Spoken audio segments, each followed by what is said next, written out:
Thrilled to host a screening at Bedminster of the important new film, Sound of Freedom, about the power of faith in overcoming evil, and in particular, the evil of child trafficking. Big problem. We had it down to the lowest number in many years just 4 years ago, and now it's gone through the roof. Even though the fake news media has tried to ignore it, Sound of Freedom has been a national sensation and a colossal success at the box office, really big numbers.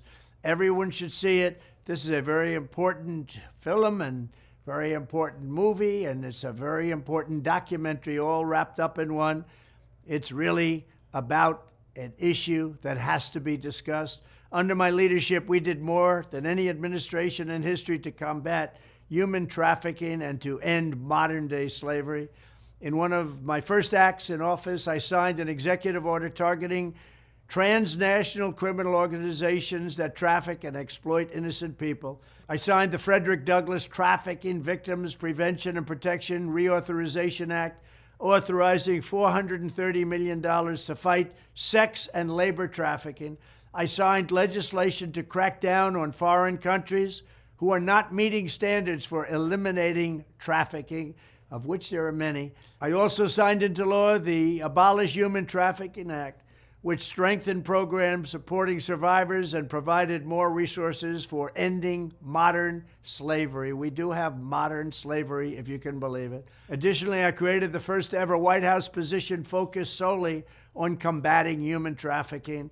And perhaps most importantly, we created the most secure border in U.S. history by far, dealing a major blow to the cartels and traffickers. We built hundreds of miles of wall. We renovated hundreds of miles of wall. We never had anything like it.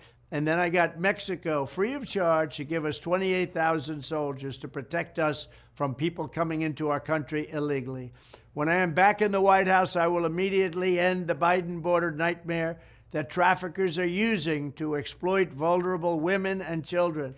We will fully secure the border. I will wage war on the cartels just as I destroyed the ISIS caliphate, 100% gone, 100% destroyed. They'll come back now because we have a weak administration. I will use Title 42 to end the child trafficking crisis by returning all trafficked children to their families in their home countries and without delay. And I will urge Congress to ensure that anyone caught trafficking children across our border receives the death penalty immediately, and that includes also for women, because women, as you know, are number one in trafficking. Children are actually number two. I want to thank Eduardo, Jim, Tim Ballard, and everyone else involved in this film for their incredible efforts and their great genius. Together, we will end the scourge of human trafficking, and we will defend the dignity of human life.